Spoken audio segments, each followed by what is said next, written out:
Halo, assalamualaikum warahmatullahi wabarakatuh. Ketemu lagi di videonya gue ya. Kali ini kita mau membahas istilah yang lagi ngetren saat ini, new normal.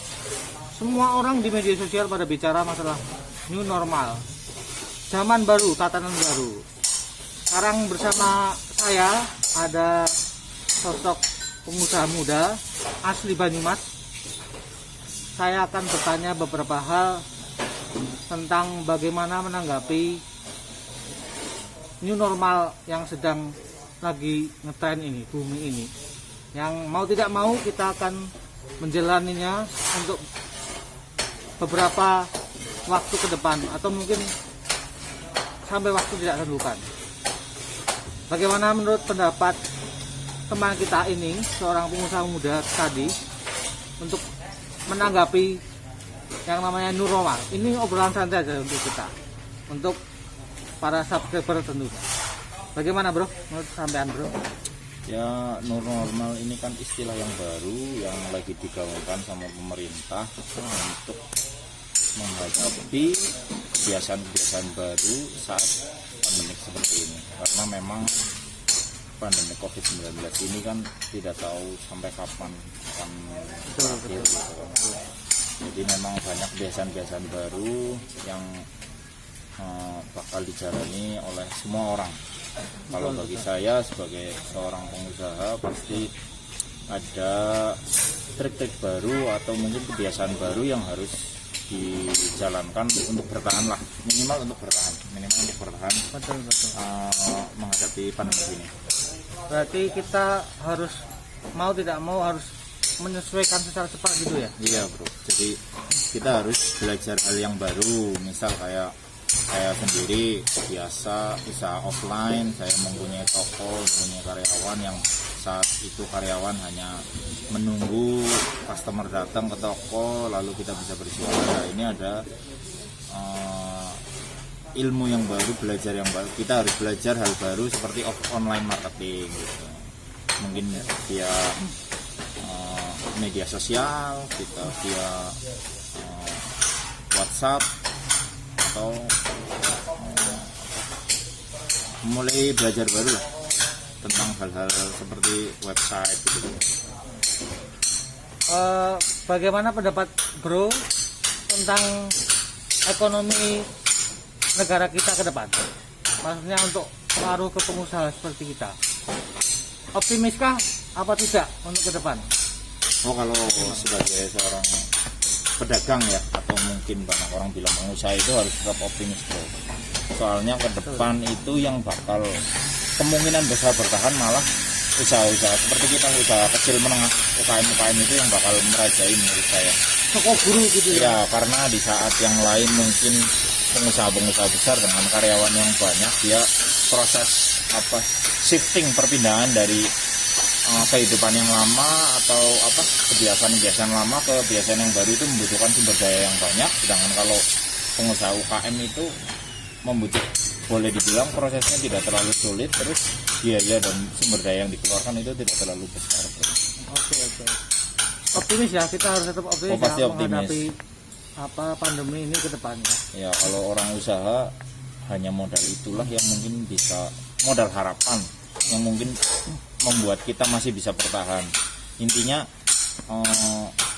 saat pengusaha, misal saat mental kita terasa bahwasanya kita itu masih punya harapan untuk lebih baik di depan, terus kita syukuri yang sedikit, kita nikmati secara maksimal. Betul. Terus kita jalani, dan proses yang masih ada dan tersisa itu secara cerdas dan kerja keras. Insya Allah bisa melewati ini. Oke. Terus bagaimana saran bro ke depan dalam menghadapi gejolak-gejolak yang mungkin tidak semua pengusaha seperti bro itu bisa bertahan? Bagaimana menurut Anda bro? Ya pasti banyaklah masalah-masalah yang baru ya, masalah-masalah karena COVID-19 ini bagi para pedagang terutama gitu yang sudah kecil ya kayak saya pribadi, misal dengan daya beli masyarakat yang semakin menurun terus. Seberapa terpukul coba menurut bro? Oh ya, sangat-sangat terpukul. Dari dunia usaha yang dengan jalani sekarang. Ya yang pasti sangat-sangat daya beli masyarakat otomatis karena dia menurun, terus proses pengadaan barang juga semakin susah karena di mana-mana kan sedang ada proses PSBB ya, jadi barang jadi dari barang pengadaan barang aja susah, terus customer juga nggak ada, terus harga-harga di bidang elektronik, karena saya di bidang elektronik salah satunya ya itu harganya naik gitu ya.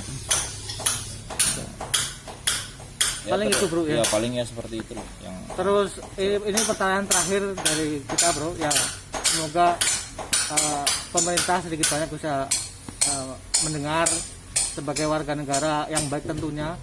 Apa harapan terbesar dari pemerintah yang diharapkan oleh pengusaha seperti dengan bro? Kalau dari saya pribadi mungkin pemerintah harus lebih memperhatikan ya para UKM yang memang dia dengan modal sendiri, fighting sendiri selama ini, dan mungkin secara kapasitas produksi kecil ya, tapi setidaknya saya rasa para UKM yang ada di Indonesia ini punya sumbangsi yang besar lah terhadap pendapatan negara dan keberlangsungan ekonomi yang selama ini ada di negara ini. Ada aldigium, janganlah tergantung dengan pemerintah, kita harus mandiri. Bagaimana pendapat bro? Ya betul Kan memang kadang-kadang negara terlalu lambat, terlalu slow respon gitu. Bagaimana memang semua perubahan atau semua kebaikan yang terjadi pada diri sendiri kebanyakan memang dari usaha kita sendiri ya. Tapi seperti halnya ulama sahabat Rasulullah yang dulu bilang apa doa yang kalau misal dikabulkan, satu doa saja dikabulkan sama Allah, apa yang akan didoakan. Nah dia kan hanya saya akan berdoa, dia tidak berdoa tentang masuk surga lah atau untuk kebaikan dirinya sendiri, tapi dia berdoa agar mendapatkan pemimpin yang adil. Nah, mungkin itu harapan saya ya, punya pemimpin yang lebih amin semoga merakyat dan lebih tahu keadaan rakyat lah. Tidak hanya merakyat tapi lebih tahu dan punya solusi yang untuk rakyatnya gitu.